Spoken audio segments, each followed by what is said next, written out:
ಅಲ್ಲ ಗುರು, ಒಂದು short movie ಮಾಡೋಣ ಅಂದರೆ ಒಂದು ಒಳ್ಳೆ ಕಥೆನೇ ಸಿಗ್ತಿಲ್ಲಲ್ಲ.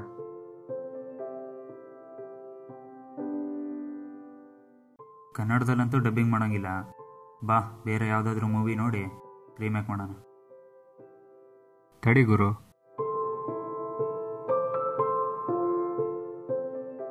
ಇದರಲ್ಲಿ ಅಭಿನಯ ಅಂತ ಒಂದು ಕತೆ ಇದೆ ನೋಡು, ಅದನ್ನೇ ಮಾಡೋಣ. ಕತೆ ಕದಿಯೋದು ಗುರು? ನೋವೇ, ಚಾನ್ಸೇ ಇಲ್ಲ. ಕತೆ ಕದಿಯೋದಲ್ಲ ಗುರು, ಇನ್ಸ್ಪಿರೇಷನ್ ಅಂತ ಹಾಕೋಣ. ಈ ಬುಕ್ಕಲ್ಲಿ ಒಂದು ಲವ್ ಸ್ಟೋರಿ ಇದೆ. ನಮ್ಮ ಜನ್ರೇಷನಿಗೆ ಬೇಕಾಗಿರೋದು ಅದೇ ಅಲ್ವಾ? ಬಾ, ಈ ಕತೆ ಒಳಗೆ ಹೋಗೋಣ.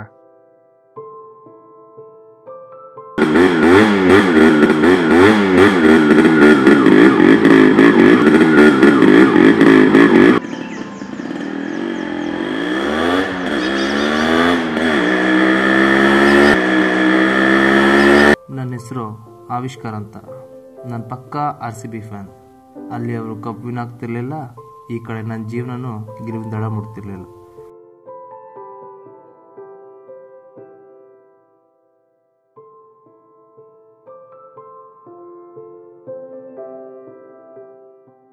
ಆದರೆ ಈ ಸಲ ಕಪ್ ನಮ್ಮದೇ ಅನ್ನೋ ಡೈಲಾಗ್ ಥರ ನನಗೂ ಒಂದು ಟೈಮ್ ಬಂದೇ ಬರುತ್ತೆ ಅನ್ನೋದು ಮಾತ್ರ ನಾನು ಬಿಡ್ತಿರ್ಲಿಲ್ಲ.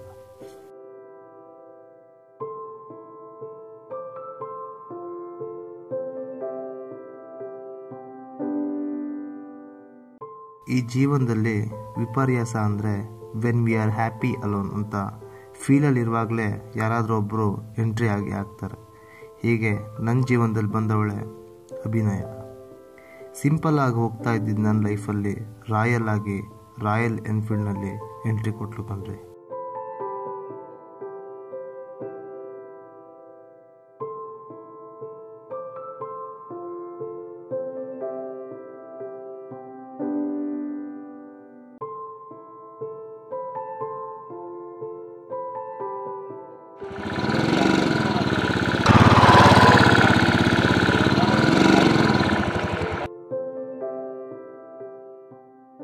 ನಾನು ಅಭಿನಯ ಅಂತ.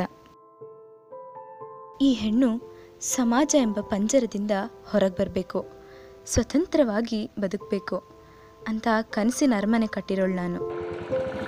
ನಿಧಾನವಾಗಿ ನಮ್ಮಿಬ್ಬರು ಪರಿಚಯ ಸ್ನೇಹಕ್ಕೆ ತಿರುಗಿತು. ಸ್ನೇಹ ಮತ್ತು ಪ್ರೀತಿ ನಡುವೆ ನಮ್ಮಿಬ್ಬರು ಸಂಬಂಧ ಕೆರೆದಡಾಡ್ತಾ ಇತ್ತು. ನನ್ನ ಆಸೆಗೆ ಬಲ ತುಂಬಿಸಿ ಹೊಸ ಜೀವ ಕೊಟ್ಟವನೇ ಆವಿಷ್ಕಾರ್. ಅವನು ವಯಸ್ಸಿನಲ್ಲಿ ಚಿಕ್ಕವನೇ ಇರಬಹುದು, ಆದರೆ ಅವನ ಆಲೋಚನೆಗಳು ಅದ್ಭುತ. ಅವಳು ವಯಸ್ಸಲ್ಲಿ ದೊಡ್ಡವಳಿದ್ರು ಮನಸ್ಸಲ್ಲಿ ಮಗು ಥರ. ಅವಳ ಜೊತೆ ಇರುವಾಗೆಲ್ಲ ಟೈಮ್ಗೆ ಯಾರೋ ರೆಡ್ ಲೈಟ್ ಹಾಕಿ ನಿಲ್ಲಿಸ್ದಂಗೆ ಅನಿಸ್ತಾ ಇತ್ತು. ನಮಗೆ ಜನ್ಮ ಆಗ್ತಿದ್ದಂಗೆ ಒಂದು ಜಾತಿ, ಇಲ್ಲಾಂದರೆ ಉಸಿರು ಹುಟ್ಟೋಕ್ಕೂ ಮುಂಚೆನೇ ಒಂದು ಹೆಸರು ಅನ್ನೋದು ಇರುತ್ತೆ.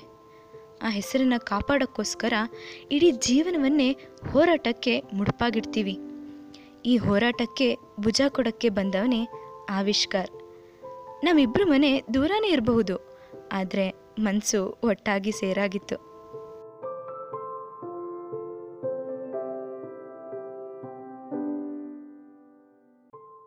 ಭಾವನೆಗಳ ಬುನಾದಿಯ ಮೇಲೆ ಪ್ರೀತಿಯ ಅರಮನೆಯನ್ನೇ ಕಟ್ಟೋಣ, ಇಬ್ಬರ ಜೊತೆಗೂಡಿ ಕನಸಿನ ಕದ ತಟ್ಟೋಣ. ಆದರೆ ವಿಧಿಯ ನಿರ್ಧಾರ. ಹೀಗೆ ನನ್ನ ಜೀವನದ ಬಂಡಿ ನೆಮ್ಮದಿಯಾಗಿ ಹೋಗ್ತಾ ಇರುವಾಗ ಅದೊಂದು ದಿನ IT ಡಿಪಾರ್ಟ್ಮೆಂಟಿಂದ ನೋಟಿಸ್ ಬಂದಂಗೆ ಅಭಿನಯನಿಂದ ಒಂದು ಲೆಟ್ರ್ ಬಂತು.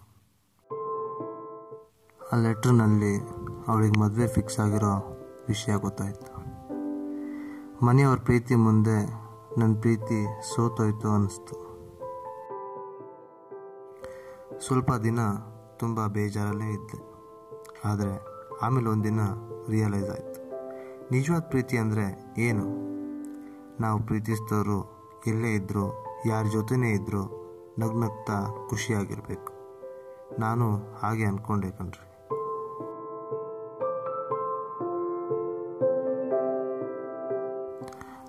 ಆದರೆ 1.5 ವರ್ಷದ ನಂತರ ಒಂದು ಕಾಲ್ ಬಂತು. ಅದೇ ಧ್ವನಿ, ನನ್ನ ಅಭಿನಯನೇ ನನಗೆ ಕಾಲ್ ಮಾಡಿದ್ಲು. ಅವಳು ಹೇಳಿದ್ದಿಷ್ಟೇ, ನನ್ನ ಗಂಡ ಆಕ್ಸಿಡೆಂಟಲ್ಲಿ ತೀರ್ಕೊಂಡ. ನಾನು ನನ್ನ ಮಗ ಇಬ್ಬರೇ ಇದ್ದೀವಿ. ನಿನ್ ಬಿಟ್ಟು ನನಗೆ ಯಾರೂ ಇಲ್ಲ. Will you marry me?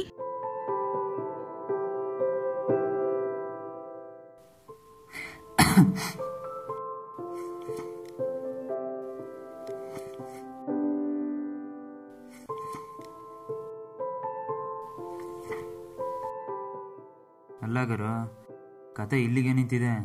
Bonda ಗಿಂಡ ಕಟ್ಟಕ್ಕೆ ಪೇಪರ್ ಅಂದ್ರೆ ಹರ್ಕೊಂಬಿಟ್ಟ. ಏನು ಕತೆ? ನೋಡು ಮಗ, ಈ ಕತೆ ಕನ್ಕ್ಲೂಷನ್ ಏನು ಅಂತ ನನಗೂ ಗೊತ್ತಿಲ್ಲ. ಹೇಗಿದ್ರು ರೈಟ್ರು ಅಡ್ರೆಸ್ಸು ಫೋನ್ ನಂಬರು ಇದೆಯಲ್ಲ, ಬಾ ಅವ್ರನ್ನ ಕೇಳ್ಕೊಂಬರೋಣ. ಸರಿ ನಡಿ ಗುರು, ಅವನು ಯಾರು ಮಾವನ ಭಾವ ನಾನು ನೋಡಬೇಕು.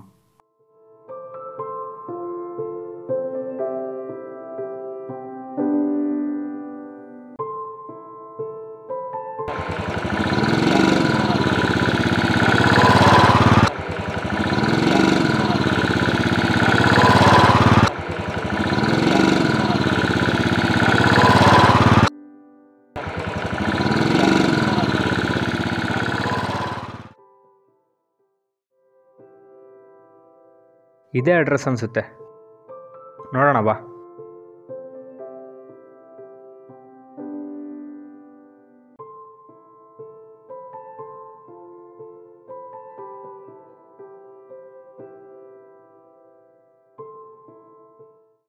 ಹಾಂ ಹೇಳಿ. ಸರಿ, ಅಭಿನಯ ಕತೆ ಸರ್, ಇದ್ರ ಬಗ್ಗೆ ಒಂಚೂರು ನಿಮ್ಮ ಹತ್ರ ಮಾತಾಡ್ಬೋದಿತ್ತಾ? ಖಂಡಿತವಾಗಿ ಬನ್ನಿ ಒಳಗೆ. ಅಭಿಮಾನಿಗಳು ನಮ್ಮನೆ ದೇವರಿದ್ದಾಗೆ, ಬನ್ನಿ.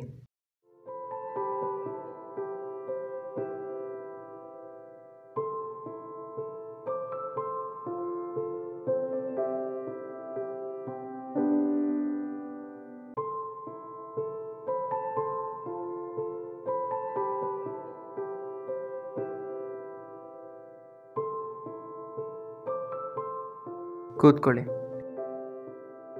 ಹೇಳಿ, ಏನಾಗಬೇಕಾಗಿತ್ತು?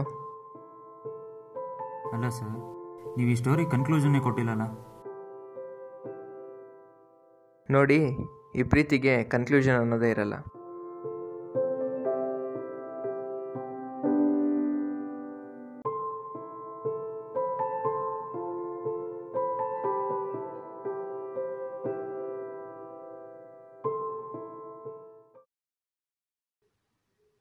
ಡಿಫೈನ್ ಲವ್ ಅಂದರೆ ಒಬ್ಬೊಬ್ಬರು ಒಂದೊಂಥರ ಕನ್ಕ್ಲೂಷನ್ ಕೊಡ್ತಾರೆ.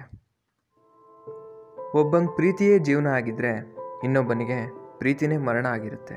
ಅದಕ್ಕೆ ನಿಮಗೆ ಹೇಗೆ ಬೇಕೋ ಆ ಥರ ಕನ್ಕ್ಲೂಷನ್ ಮಾಡ್ಕೊಳ್ಳಿ ಅಂತ ನಿಮಗೆ ಬಿಟ್ಟಿದ್ದೀನಿ. ನಿಮಗೆ ಪ್ರೀತಿನೇ ಮುಖ್ಯ ಅಂದರೆ ಅದನ್ನು ಒಪ್ತೀರಾ. ಅದೇ ಸಮಾಜದ ಕಟ್ಟುಪಾಡುಗಳೇ ನಿಮ್ಮ ಕಣ್ಣು ಕಟ್ಟಿದರೆ ನೀವು ಅದನ್ನು ಒಪ್ಪಲ್ಲ. ಸರಿ ತಾನೇ?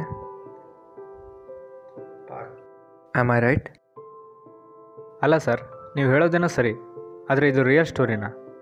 ನಿಮ್ಮ ಜೀವನದಲ್ಲೇ ಈ ಥರ ಆಗಿದ್ರೆ ನೀವು ಒಪ್ತಿದ್ರಾ? ಕಾಫಿ ಕುಡಿತಾ ಮಾತಾಡೋಣ. ಅಭಿನಯ, 3 ಕಾಫಿ. ನೋಡು, ಇದನ್ನೇ ಇಟ್ಕೊಂಡು ಶಾರ್ಟ್ ಮೂವಿ ಮಾಡೋಣ ಅಂತ ಹೇಳ್ತಿರೋದು. ಈ ಸ್ಟೋರಿನೇ ಇಟ್ಕೊಂಡು ಶಾರ್ಟ್ ಮೂವಿ ಮಾಡೋಣ. ನೀನೇ ಹೀರೋಯಿನ್ ಆಗ್ತೀಯ ತಾನೆ?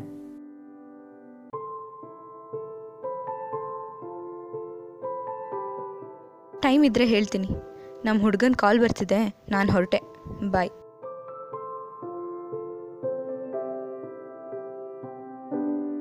ಅವಳು ಯಾವಾಗ ನನ್ನ ಹತ್ರ ಬಂದರೂ ನಾನು ಒಪ್ಕೊತೀನಿ. ಅವಳನ್ನೆಷ್ಟು ಇಷ್ಟಪಡ್ತೀನಿ ಅನ್ನೋದನ್ನ ಕತೆ ಮೂಲಕನೇ ಹೇಳಿದೆ. ಆದರೂ ಅವಳಿಗೊಂದು ಸ್ವಲ್ಪನೂ ಅರ್ಥ ಆಗಲಿಲ್ಲ. ನನಗೆ ಯಾಕೋ ಅವಳ ನೆನಪುಗಳೇ ನನಗೆ ಸಂಗಾತಿಯಾಗಿರ್ತಾವೇನೋ ಅಂತ ಅನಿಸ್ತಾ ಇದೆ.